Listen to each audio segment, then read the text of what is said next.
Assalamualaikum warahmatullahi wabarakatuh. Hello everyone. First, I want to introduce myself. My name is Satria Egi Erlangga from KLK 1C class.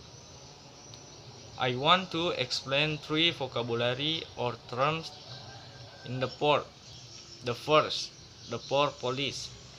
Port police are the apparatus whose job is assist port administrators in carrying out security in the port area as long as it concerns general rules in the context of port utilization and exploitation.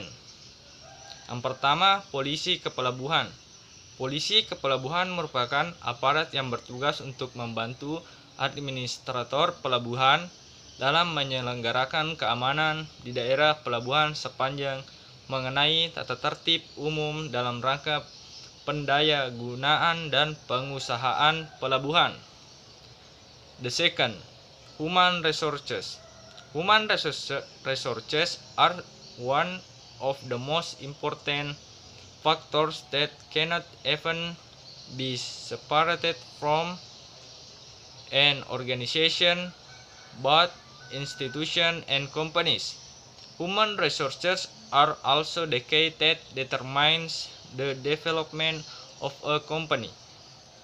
Yang kedua, sumber daya manusia. Sumber daya manusia adalah salah satu faktor yang sangat penting, bahkan tidak dapat dilepaskan dari sebuah organisasi, baik institusi maupun perusahaan. Sumber daya manusia juga merupakan kunci yang menentukan perkembangan perusahaan. The third, freight forwarding company.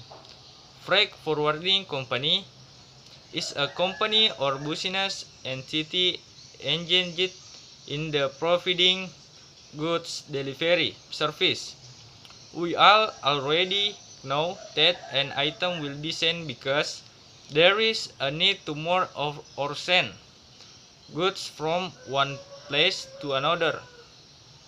As for usually, the delivery of goods can occur if there are conditions such as the following. 1. There is a transaction between the seller and the buyer of the goods. 2. There is a need for an item in the another place. The process of sending an item that occurs will definitely require of process. As for a process that is usually used to send an item is 1. The process of sending goods using the human labor method. 2. The process of sending goods by means of man-made tools or technology, for example, car, trucks, ship, etc. Yang ketiga, perusahaan jasa pengiriman barang. Perusahaan jasa pengiriman barang adalah perusahaan atau badan usaha yang bergerak di bidang jasa pengiriman barang. Kita semua sudah mengetahui bahwa suatu barang akan dikirim karena ada kebutuhan untuk memindahkan atau mengirim barang dari satu tempat ke tempat lain.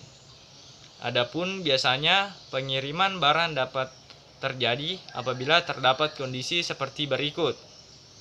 Pertama, ada transaksi antara penjual dan pembeli barang. Yang kedua, ada kebutuhan akan barang di tempat lain. Proses pengiriman barang yang terjadi pasti membutuhkan proses.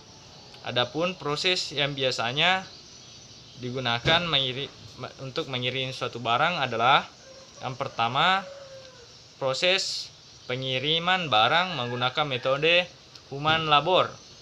Yang kedua, proses pengiriman barang dengan alat atau teknologi buatan manusia, misalnya mobil, truk, kapal, dan lain-lain. Maybe that's all I can explain. Thank you for attention. Assalamualaikum warahmatullahi wabarakatuh.